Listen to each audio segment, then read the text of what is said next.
గంటల పని విధానము, మహిళల్లో రాత్రి షిఫ్ట్లు పనిచేయించడం అనేటువంటి చట్టాన్ని తీసుకురావడం జరిగింది.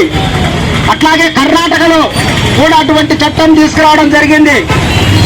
కానీ తమిళనాడులో ప్రభుత్వం నుంచి ప్రజల నుంచి వస్తున్నటువంటి వ్యతిరేకతను దృష్టిలో పెట్టుకొని దాన్ని వెనక్కి తీసుకోవడం అనేటువంటిది జరిగింది. పశ్చిమ బెంగాల్లో ఆ రకంగా ప్రయత్నం చేస్తే అక్కడున్న కార్మిక వర్గం యొక్క ఉద్యమానికి భయపడి అక్కడున్న ప్రభుత్వం దాన్ని కూడా వాపసు తీసుకోవడం జరిగింది. కానీ ఈరోజు మన రాష్ట్రంలో ఉండేటువంటి కూటమి ప్రభుత్వం ఏదైతే ఫ్యాక్టరీ చట్టం 1948 ఫ్యాక్టరీ చట్టం ఉందో ఆ చట్టానికి ఉన్నటువంటి 54 సబ్ క్లాసును సవరించి 8 గంటల పని విధానం కాకుండా 12 గంటలు 13 గంటల పని విధానాన్ని తీసుకురావడం కోసం మంత్రివర్గం ఆమోదం తెలిపింది. ఈరోజు అసెంబ్లీలో అది పాస్ కాబోతున్నది.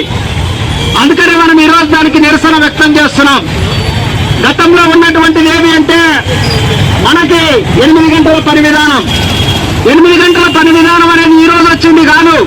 139 సంవత్సరాల క్రితం మనకు సాధించినటువంటి ఒక గొప్ప విజయం అని చెప్పి మనకందరికీ తెలుసు. మనం ప్రతి మేడే రోజు ఎందుకు మేడే జరుపుకుంటున్నామంటే ఖచ్చితంగా ప్రతి ఒక్కరు చెప్పే మొట్టమొదటి మాట 8 గంటల పని విధానం అమలు జరిగిన రోజు, అందుకనే మేడే జరుపుకుంటామని చెప్పి మనం చెప్తున్నాం.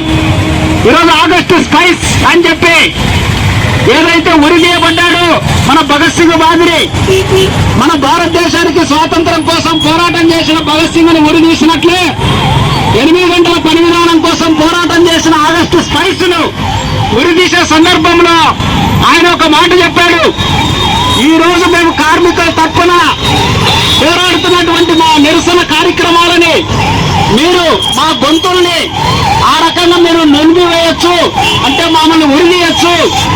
కానీ మౌనంగా ఉన్నటువంటి కార్మికులే ఏదో ఒక సందర్భంలో మీ మీద తిరగబడతారు, ఆ రకంగా మా హక్కులు సాధించుకుంటారు. కాబట్టి కార్మిక వర్గము మీ మెడలు వస్తాయని చెప్పి ఆ రోజు ఆగస్టు 10ని ఉరిదీసిన సందర్భంలో చెప్పినటువంటి పరిస్థితి ఉంది.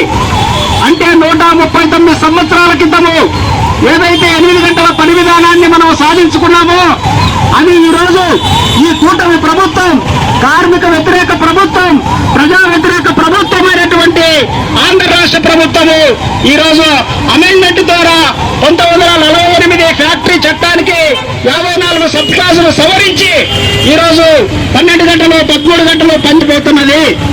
కాబట్టి దీన్ని కార్మిక వర్గం వ్యతిరేకించాలా.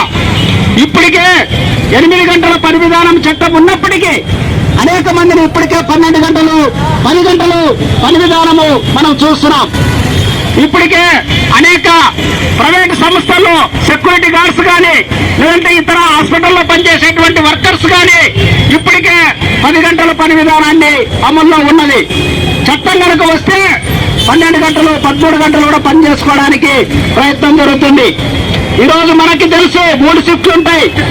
8 గంటలు 3 షిఫ్ట్లు ఉంటాయి.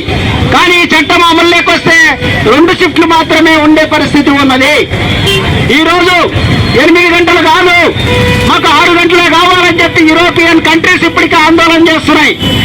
రోజుకు 6 గంటలే పనిచేస్తాం, వారంలో 5 రోజులు మాత్రమే పనిచేస్తాం, వారంలో 30 గంటలే పనిచేస్తామని చెప్పి మనం ఈ రోజు అక్కడ ఉద్యమాలు చేస్తుంటే ఇక్కడ మనకున్నటువంటి 48 గంటల్ని ఈరోజు 72 గంటలుగా మార్చేటువంటి ప్రయత్నం చేస్తున్నారు వారానికి.